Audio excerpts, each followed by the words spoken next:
មនុស្សកើតឆ្នាំឆ្លូវឆ្នាំឆ្លូវធាតុដីពងទេវតាប្រុសមនុស្សប្រុសស្រីណាដែលកើតឆ្នាំនេះទំនាយទាយថា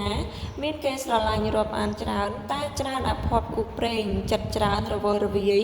បើរកស៊ីចំនួនជួញដូរនឹងបានផលមធ្យមបើធ្វើកិច្ចការរដ្ឋច្រើនបានបនស័កតូចល្មមជាមនុស្សចូលចិត្តស្នេហានិងចូលចិត្តដើរលេងច្រើនមនុស្សកើតឆ្នាំនេះរមែងជាមនុស្សមានគំនិតប្រាជ្ញាវាងវៃសម្ដីនិយាយមួមុតមានគេគោរពកោតក្រែងច្រើនជាមនុស្សមានចិត្តបុណ្យកុសលជួយដោះទុក្ខអ្នកមានអាសន្នមាននិស្ស័យសុភាពទន់ភ្លន់តែមិនសូវអានពើនឹងញាតសន្តានស្លាតខាងនិយាយកំ pl ែងឆេវឆាវឆាប់ខឹងនិងឆាប់បាត់រញើបងញាតមិត្តពឹងពាក់ពុំសូវបានកាលពីក្មេងលំបាកវេទនាច្រើនប្រាក់ចាក់ពីស្រុកកំណើតនិងឪពុកម្ដាយទៅនៅទីឆ្ងាយលុះដល់ចាស់ទៅមានការសម្បូរហូរហៀទៅដល់ភោគទ្រព្យនិងខ្ញុំកំដរបរិវារមុខរបរដែលស័ក្តិសមជាងគេសម្រាប់មនុស្សដែលកើតឆ្នាំស្លូវនេះគឺ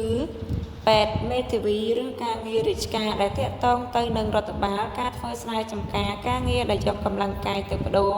ច្រើនពុំសូវបានផលបើសេពគប់សមណៈនឹងមានកិត្តិស័ព្ទល្អ